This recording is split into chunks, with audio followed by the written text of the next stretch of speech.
Mobile का उपयोग और दुरुपयोग दोनों ही होता है। टेलीकॉम मंत्रालय ने ये स्पष्ट किया है कि अगर आपका सिम या आपका मोबाइल किसी तरह से किसी अपराध में, चाहे वो साइबर क्राइम हो या फिर किसी और तरीके का क्राइम, अगर कॉलिंग में या फिर साइबर अपराध में इस्तेमाल किया जाता है तो उसका ओनस यानी कि जिम्मेदारी आपकी होगी। ये ख्याल रखें कि किसी भी तरीके से साइबर अपराध के मामले में आपका सिम आपकी लापरवाही के चलते किसी और के हाथों में न जाए।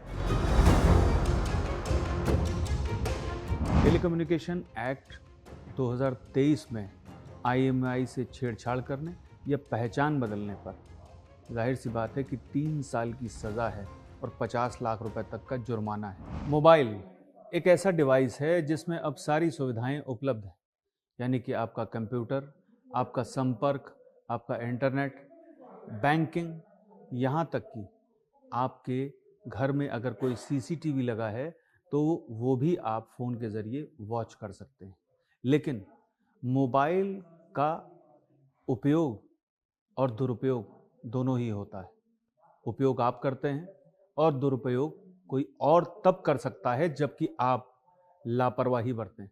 और इस मोबाइल को आप किसी को कॉल करने के लिए दे दें, किसी को थोड़ी देर उपयोग करने के लिए दे दें, या फिर किसी तरह से ये गुम हो जाए और आप उसकी शिकायत ना करें, तो इसके लिए आपको ही जिम्मेदार माना जाएगा। टेलीकॉम मंत्रालय ने ये स्पष्ट किया है कि अगर आपका सिम या आपका मोबाइल किसी तरह से किसी अपराध में, चाहे वो साइबर क्राइम हो या फिर किसी और तरीके का क्राइम, अगर कॉलिंग में या फिर साइबर अपराध में इस्तेमाल किया जाता है तो उसका ओनस यानी कि जिम्मेदारी आपकी होगी। और आप जानते हैं कि कितने तरीके के साइबर अपराध इस देश में हो रहे हैं और कितनी तेजी से बढ़ रहे हैं। ऐसी स्थिति में आपको ये ख्याल रखना है कि सब स्टैंडर्ड मोबाइल ना लें। यानी कि आप कभी मोबाइल खरीदने गए तो ऐसी स्थिति में आपने सेकंड हैंड मोबाइल खरीद लिया और ये जानने का प्रयास भी नहीं किया कि उसमें कोई ऐसा बदलाव किया गया है जिसके ज़रिए आप मुसीबत में आ सकते हैं। यानी कि एक ही नंबर के तमाम मोबाइल, और उसके बाद जब कभी जांच होगी तो आप मुसीबत में आ सकते हैं। जबकि किसी को 2 पल के लिए आपने फ़ोन करने के लिए दे दिया, उसने मदद मांगी और उसने कहा कि मुझे थोड़ी देर के लिए आपका मोबाइल चाहिए, मेरा मोबाइल खो गया है। ऐसी स्थिति में बिना जाने आपने उस मोबाइल को मदद के लिए दे दिया तो वो भी मुसीबत का कारण बन सकता है। कहने का निहितार्थ ये है कि अनजान लोगों से सावधान रहें। वो आपकी मदद को अपने अवसर में बदल लेंगे और परेशानी आपके लिए छोड़ जाएंगे।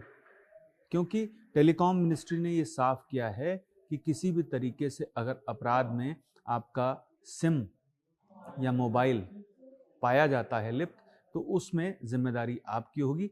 इसलिए ये ख्याल रखें कि किसी भी तरीके से साइबर अपराध के मामले में आपका सिम आपकी लापरवाही के चलते किसी और के हाथों में न जाए और आप खुद उसका इस्तेमाल करें। और अगर किसी को इस्तेमाल करने भी दें तो ये ख्याल रखें कि वो आपकी नज़रों के सामने रहे। ऐसी स्थिति में जबकि टेलीकॉम मिनिस्ट्री ने साफ किया है कि DOT ने ये साफ किया है कि नकली दस्तावेज़ों और धोखे के ज़रिए भी अगर आप सिम लेते हैं, ख़रीद करते हैं, तो उस पर भी सज़ा है साफ तौर पर। और अगर आपका भी कोई डॉक्यूमेंट ऐसी स्थिति में फोर्ज करके या फिर किसी तरीके से यूज़ किया जाता है तो उसमें जद में आप भी आ जाएंगे, तो इसका भी ख्याल रखें। और दूसरी अहम बात यह है, कई मॉडर्न जो है फ़ोन, उसमें एडजस्टेबल सिम होते हैं और उनमें IMEI वाले जो मॉड्यूल हैं उनको असेंबल कर दिया जाता है।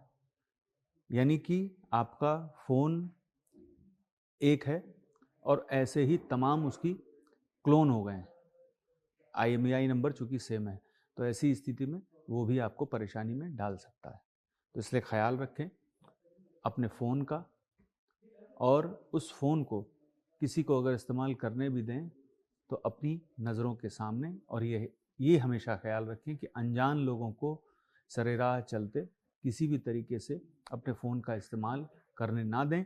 और अगर आपका फ़ोन गुम हो जाए तो ऐसी स्थिति में सबसे पहले पुलिस के समक्ष प्राथमिकी दर्ज कराएं, और या फिर एक एप्लीकेशन ज़रूर दे दें ताकि सनद में रहे पुलिस की कि हाँ, अमुक व्यक्ति का मोबाइल चोरी हो गया था। और अगर उससे कोई अपराध किया जाता है, यानी कि आपके सिम का इस्तेमाल किसी को कॉल करने में या फिर साइबर अपराध करने में किया जाता है, तो आपका बचाव हो सके। टेलीकम्युनिकेशन एक्ट 2023 में आईएमईआई से छेड़छाड़ करने या पहचान बदलने पर जाहिर सी बात है कि 3 साल की सज़ा है और 50 लाख रुपए तक का जुर्माना है। और आप ये नहीं चाहेंगे कि ऐसे किसी भी अपराध में आप फंसें जिससे आप वाकिफ़ भी ना हो। तो इसलिए ख्याल रखें। पीयूष पांडे, TV9 भारतवर्ष, नई दिल्ली।